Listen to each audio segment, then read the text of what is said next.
AI in itself doesn't exist because it's an ideology. The ideology is the danger, not the software. The tech companies gained so much money so quickly that they corrupted the ideological digital movements. If you look at the prospectus for investors in OpenAI, it says you should expect to lose your money because we'll probably make money become irrelevant by doing what we do. Elon Musk has said money's about to become irrelevant. The problem is there's no way out of it. Money is no longer, doesn't exist. You are the father of virtual reality, right? I guess you have to ask the mother, I guess. Meta is a disaster for VR. Meta made almost the worst decisions for VR. Why? Particularly some of the younger AI people in the West Coast and in the Bay Area in particular. It definitely has all the qualities of religion. Religion. Oh, I think it's totally religion. Is an AI existence danger? No, AI in itself doesn't exist because it's an ideology. So the ideology is a danger, but the stuff itself isn't even. It's just software. Like, is software danger? That's a real question because software is a definite thing that exists. And so could you make software that people are in poor control of and that does a great deal of damage and maybe causes an extinction or something? Absolutely.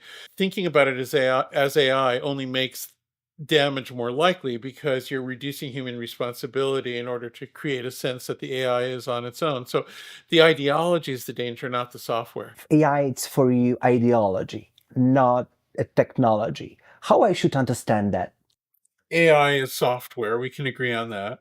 And so then the question is, how do you interpret software? Like, do you think of it as some new creature?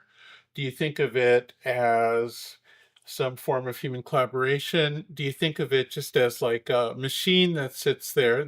And these are all valid interpretations. The problem I have with the usual way people talk about AI, in fact, even with the word artificial intelligence, is that it demands accept not just a piece of software, but a piece of philosophy that to go along with the software. And that philosophy is that we're creating something related to what a brain does, that we're creating this other intelligence, we're creating maybe another living thing or God even, or whatever it might be.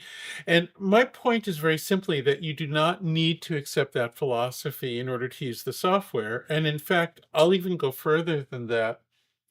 I think you can get more benefits from the software. I think you can use it with more clarity if you have a different philosophy. I just suggested 3 different philosophies. One philosophy is that it's a new kind of creature, which is what the name suggests. It's artificial intelligence. Intelligence suggests some kind of brain. Another idea is that it's just a machine. It's like a hammer or a tractor. But there's a third idea that I think is superior to either of those two, and that idea is that it's a new form of collaboration between people. So if you think of something like the Wikipedia, where a bunch of people contribute and then you get a new kind of collaboration out of it. And I don't think the Wikipedia is perfect. Honestly, I've had a lot of complaints about it, and that's a whole other story. But the point is, we understand the Wikipedia as a new form of collaboration. Or another example is open source software projects. There are other examples of new forms of cooperation that happen over digital platforms. If we think of an AI model as being another one of those, to my mind, it just makes things clearer and better. One thing that becomes clear is that if you want to imagine some far future economy where people are paid for the data they provide to the AI model, that starts to make some sense. And I think that's a better future than one where we all wait around dependent on people like Elon Musk to send us the right to exist every month or something. Like I think that's a better future. But another reason it's good is it clarifies what's really going on. When we use the term artificial intelligence, it's a marketing term or an ideology term. It covers all kinds of different software that's actually very different.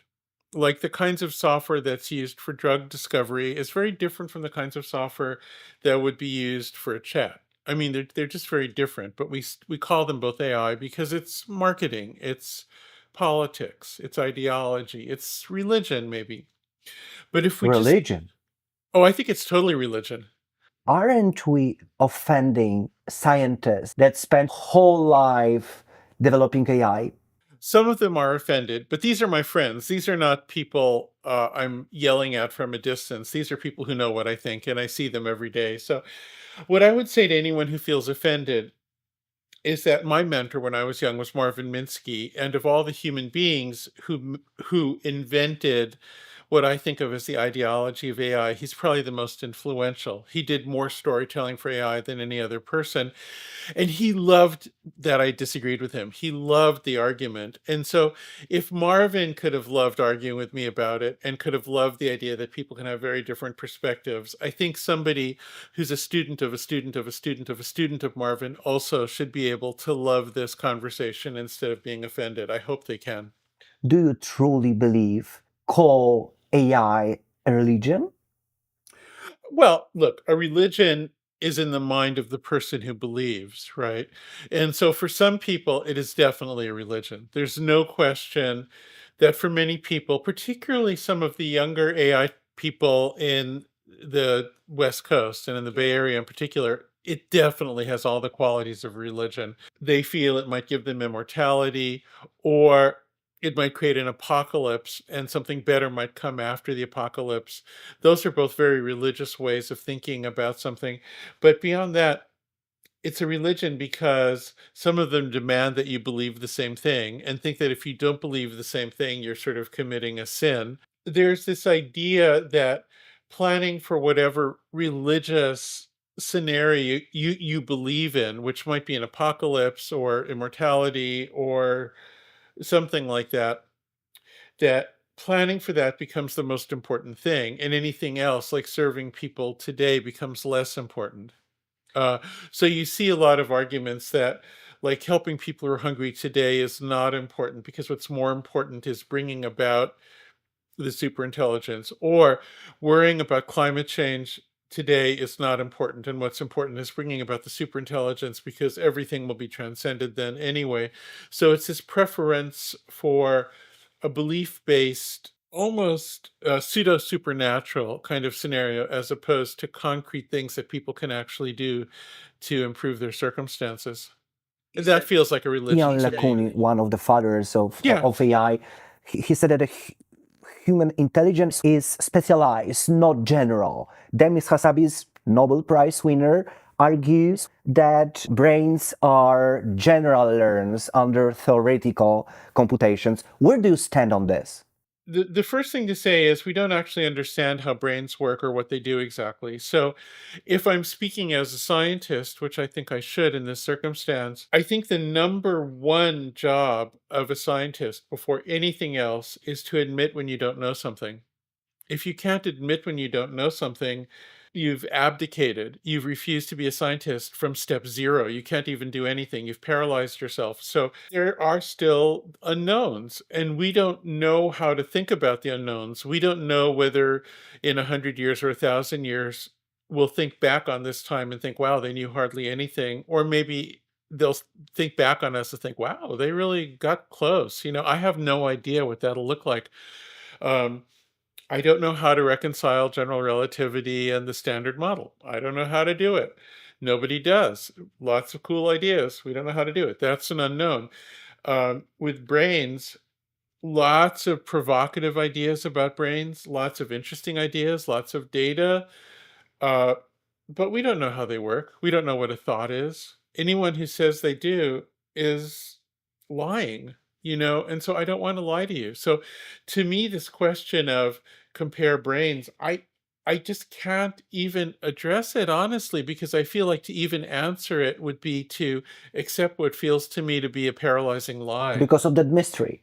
Mystery has almost supernatural overtones. I just would say an unknown is it's a more neutral term, and I prefer it because I don't I believe that we will make progress in neuroscience and come to know a lot more, but I couldn't believe that if I believed we already knew everything. If you could turn back time, would you do this and force everyone to delete social media? If I could go back in time, I wouldn't want to destroy social media entirely, but I would want to destroy algorithmically controlled centralized social media, which is different. So this is an extremely important thing.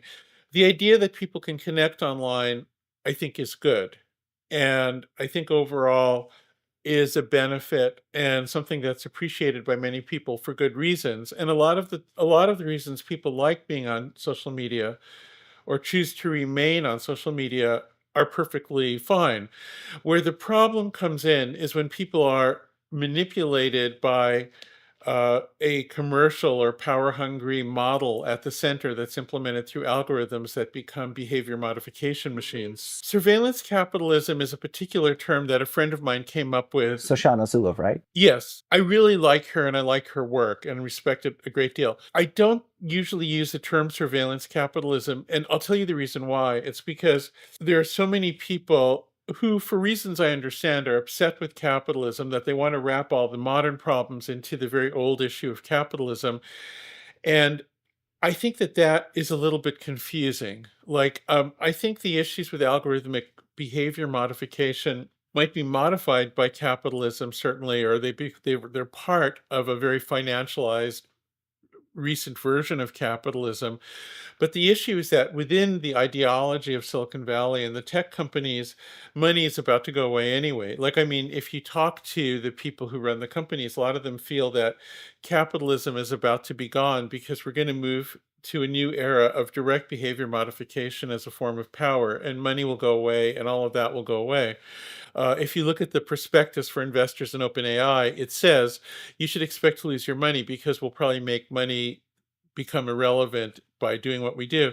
Elon Musk has said money's about to become irrelevant, and many others. I mean, that's a very common viewpoint. So it's definitely related to a certain very recent elaboration of capitalism, which is this highly financialized information network version of capitalism with algorithms. But it's not real. Capitalism isn't really part of the central problem. So I find the term surveillance capitalism to be a little confusing. It's not that I really disagree with Shoshana in any particular detail, though. You knew many internet pioneers who believed the web would bring freedom and democracy, but something goes wrong, I think. Yeah, that's right.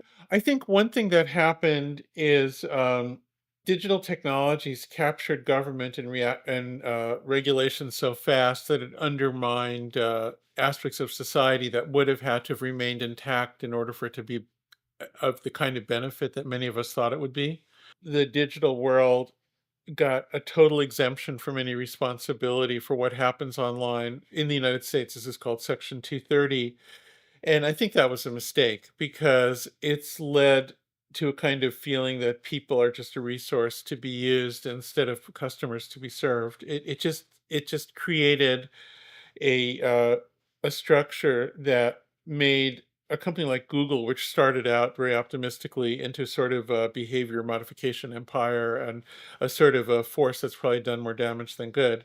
And with Facebook and the other meta brands, it's been worse, really, really bad. And TikTok, don't even get me started. Another issue is that the tech companies gained so much money so quickly that they, in my view, corrupted the ideological digital movements. So, for instance, the pirate parties essentially became promoters of Google's interests instead of the people's interest. And they might not admit it yet, but they'll see it over time. They really completely backfired and lost track of their mission. Um, and there are a few other things like that that happened. I think what it is basically just underestimating the sort of power of Moore's law interacting with the style of capitalism that was emerging with high degrees of financialization at the same time. We're moving away from an era where making money or selling is the primary thing, and we're moving to an era of direct behavioral modification instead of doing it indirectly through money. And that's a very important thing to understand. That's why we see the sudden rise of autocrats all over the world a few years after Facebook becomes dominant. Like you see this kind of shift to the right, and it's not even to the right. It's not like a center right or something. It's like just to a weird personality cultism. And the reason why is because I was talking before about how little we know about the human brain, but one thing we do know is that the human brain is kind of wired to be very deeply moved by certain kinds of things. Certain kinds of things scare us, certain kinds of things attract us. We are socially cognitive creatures as well as being individually cognitive. And so the thing is that that's so powerful, and a network of digital devices that can put people in feedback loops based on how they behave can activate all those things. And so that creates a direct form of power that's not really about selling. So, yeah, selling matters, money matters, and certainly the digital networks have accumulated more centralized money more quickly than any other time in history. But that's not actually the main thing going on. And it's important not to be distracted by the fact that the richest people in the world are the people attached to digital networks. The important thing to notice is how behavior modification no longer needs money as an intermediary. That's really the most important thing. And so that becomes incredibly important because traditional politics through communication has been superseded by politics through a sort of a form of direct manipulation, which naturally tends to support autocratic politics. And the question we have, and the very scary question, is how far that goes in the near future. We don't know. Should we nationalize the big tech companies? My own preference would be to see a variety of experiments with different approaches around the world so that we could get some data about what works and what doesn't work instead of it all being so global.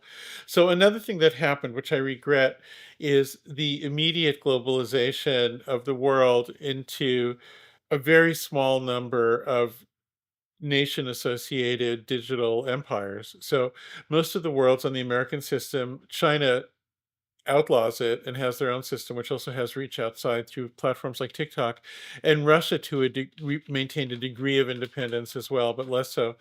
Um, but there used to be there was a thing called Orkut, which was the big social media platform in countries like Brazil, and Google wiped it out. And what I would like to see is more variety because you can only learn by comparing results of variety.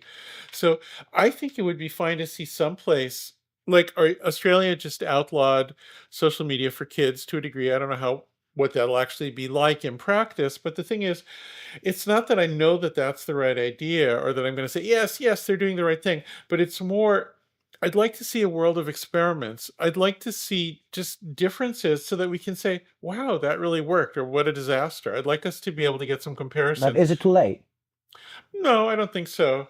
I do think having this one centrally controlled digital world, which is what we have now essentially with the big companies, makes it impossible for us to learn because we don't get a variety of experiments. The only experiments that happen are sort of confidential ones conducted from within the companies, and that doesn't really help society. That just helps the company interest. And I would really like to see more variety. I wish there would be. And so for that reason, when the EU starts to get tough on digital companies, I sort of feel like even if I don't necessarily agree with every single version of what they do, I kind of feel like bringing about some variety would be an overall benefit. So I have to kind of go along with it. Your data dignity idea says we should get paid for our data used to train AI. Isn't that utopia?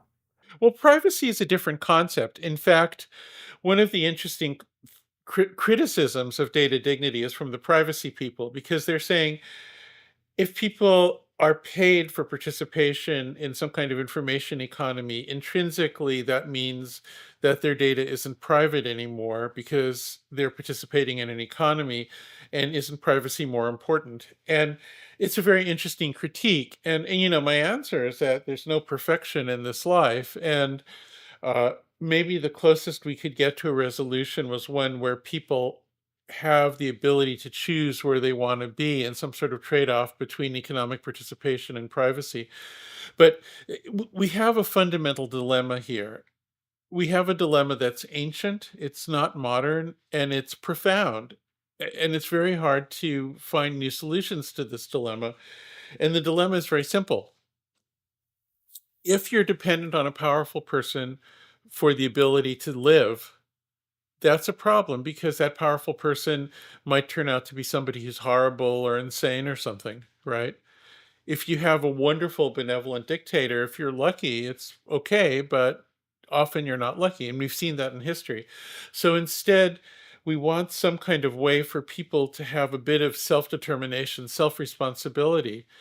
So can we do that in the digital era where people aren't just going to receive benefits from whoever's in power or maybe some AI that's in power or whatever, but instead, and so the only way you can do that is through some sort of participation. Now, you can call that a market economy, you can bring in the concept of money, or you can do it some other way. But the point is, people would do something in the world that helps them live instead of being dependent on the decision of a powerful person. And it's the moment they do that, they're sharing information and giving up some privacy. That's not perfect. But the problem is there's no way out of it. There's no way out of that dilemma. There's no such thing as utopia. There's no perfect solution. All we can find is uh, we can navigate around in between the compromises, and as each compromise becomes annoying, we can move to another compromise. But so far as I know, no better option has ever been invented than that. I wish I could be a utopian, but I cannot be. Why are you afraid of digital immortality? I'm afraid of how people who believe in it will behave towards themselves and others. As soon as somebody believes that immortality is on the table, they can feel that they have an absolute benefit to fight for, and in exchange for that, no cruelty towards others is too great because they're fighting for immortality. So people who think they have access to immortality are capable of the greatest cruelty to others, and we see that in history, and I prefer not to repeat that history. So fundamentally, I think kindness is more important than immortality. Fundamentally, in order to believe in digital immortality, you have to believe there's nothing special about consciousness, or that consciousness would automatically be repeated as a matter of faith within a software program. And what if you're wrong? Like, there's this danger of people thinking they've become immortal, but actually have committed suicide. And there's no way to know if that would be true. So that's a problem as well. For digital immortality, and I'm not even sure that that problem goes away with chemical immortality. I mean, I think now, can I say something? Yep. As far as medical longevity, um, that's a very different question than digital immortality, and it's important to understand how different those are. Um, the main problem with medical longevity is on a systemic level, if you can do it without great cruelty, given how many people there are now. And that becomes a practical question, but I do really want to keep those two things very distinct. You are the father of virtual reality, right? I guess, yeah, it depends. You have to ask the mother, I guess. Do you remember that moment when you found that term, virtual reality? Oh God, sort of. It's a funny thing because I feel like I had a better term. This goes back to sometime near the start of the 1980s, I guess, or something like that. Maybe even the late 70s. I was really young, and I always thought there was this other term that would be better, but then I could never remember what it was. And virtual reality stuck, so whatever. Virtual reality, in a way, was meant as a tribute because oh, there's a whole history to the term. So in the 1940s and 50s, there was an art theorist named Suzanne Langer who talked about virtual worlds as part of a theory of art. And then Ivan Sutherland made the first head track display, which was a thing that was attached to an arm to the ceiling called the Sword of Damocles that you could look around in. And that was he proposed it in the early 60s and implemented it in the late 60s. And he said what you see inside it is a virtual world, which I believe was a tribute to Suzanne Langer, although that might be a coincidence. I've never asked him. I really should. But anyway, I thought what I was trying to do is make a social version where there'd be more than one person at a time, and it would be more under personal control. There were various transformations, and I also wanted to make it, head supported instead of requiring so you could walk around in it and make it more part of the flow of human life. And I thought the term reality was a way to indicate that shift from virtual world. So in a way, it's a tribute to Ivan and indirectly to Suzanne Langer. But so that's the history of that term. When you see how Meta and the world build a digital world, are you proud? No, I think Meta is a disaster for VR. I mean, I think Meta made almost the worst decisions for VR at every possible turn. Disaster. Yeah, I mean, Strong word. it's a sort of a murder attempt on VR. That's my thought about Meta. It's really, really, really bad. Why? Oh God, for a bunch of reasons. One is a fundamental misunderstanding of what VR is. Like, it's just a complete, oh my God. I don't even know where to begin. Um, uh, I'll start with a few things. One is when they brought it out, they advertised this idea that everybody would be in VR all the time. Because from a commercial point of view, they wanted the next iPhone that everybody would be on all the time. But you can't be in VR all the time. Like, it's fundamentally terrible to be in VR all the time. It has to be a thing for special occasions, or it turns into nothing. It just turns into an inferior reality. It's like a terrible idea. And so that was problem number one, that the whole orientation is we'll put people in it constantly instead of making a special experience. And that idea of just trying to create this constant thing was just terrible. All right. But then there's a second problem, which is a complete and absolute lack of courage or creativity in business models, an absolute abrogation of any role as a business, a total failure of thinking about business, which you would think a business would be better at. So the meta idea, and this is not just Meta, this has been a problem for some other companies too, is that the only business for VR would be to copy earlier businesses. So there'd be an app store like the Apple App Store, and then maybe you'd do gaming on it, or maybe you'd have a cinema-like experience because those are apps. That's a little bit in contradiction to this idea you'd be in it all the time. So there's an inherent fissure in the way they're thinking about it that absolutely doomed them to any coherence in thought at all. But then aside from that, those business models totally don't apply to VR. So that was also horrible And because, finally, they killed that idea, right? well, they killed the whole thing. The whole thing's dead. They have no success. The whole thing's it's terrible. I mean, it's a terrible disaster. The one thing they did is they made mass-produced, low-cost headsets with enough support for people to actually rely on, available for the first time, and I have to give them credit for that. But that by itself didn't really accomplish anything. And then, the other problem though is that fundamentally they completely ignored the experiences that people actually like in VR. Like, that's the thing that really gets to me, that really bothers me. Like, Which kind of experiences, for well, example? okay, there's a few things in VR that people really like and like over and over again.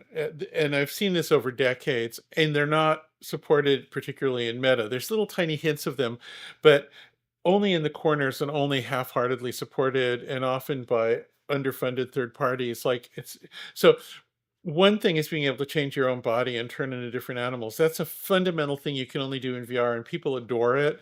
Another thing is to have cooperative experiences where you're moving together with somebody else, like co-dancing and stuff like that. People love that, and you can't, it's just totally unsupported. Social experiences in general are very poor, despite their whole thing about how we're doing social stuff. But having somebody else in the room where you're both avatars at once is basically unsupported. That's a humongous, humongous. I'm sorry to be so strong about this, but I'm just so appalled at how badly they did it. Like, I just can't even believe how crappy it is. And then it reminds me a little bit about Apple's early years attempting to do AI and just completely being unable to do it. It's like that, but for VR. That's what Meta did.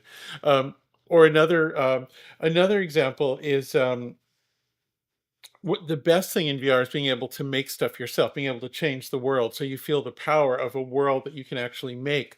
That's one of the most fundamental appeals. And yet maker tools from inside the world are essentially not available in the Meta ecosystem, except in the most Sounds perfunctory like, use. heroin for our brain. So the thing about drugs for the brain is, are they about you, or is it about the drug pusher? So I'm going to be supportive of some stimulants. The idea of a good, so like Paul Erdős, the wonderful itinerant mathematician, defined a mathematician as a machine who converts coffee into theorems, right? And so I'm not going to say that Paul, who I used to know a little bit when he came through the Bay Area, I'm not going to say he shouldn't have been on coffee. I'm on coffee. I like caffeine. So I think VR should be a form of caffeine where it helps you with creativity and experience and things like that. If it gets too strong and it turns into heroin, then it becomes a bad drug. And this is why this idea of people being in it all the time is such a bad idea, you know? How do you see the future of VR? So what happened now is all the big tech companies tried VR, and all of them did it in a way that didn't work, in my opinion. Do I know anything? I think I do, but anyway, I tried to be of some influence in how it came out, but all the big companies tried VR. Um, Apple's didn't work, Meta's didn't work, Google's didn't work. Um, Although, Google's trying again with their thing with Samsung, and They are fighting. it might be all right. I don't know. Well, I don't want to judge somebody in advance. Like if somebody can get it together, that's great. But so far, it's been really bad. So the problem is, Silicon Valley is very superstitious. So when the big companies try something and it doesn't work, there'll be a curse on it for a while.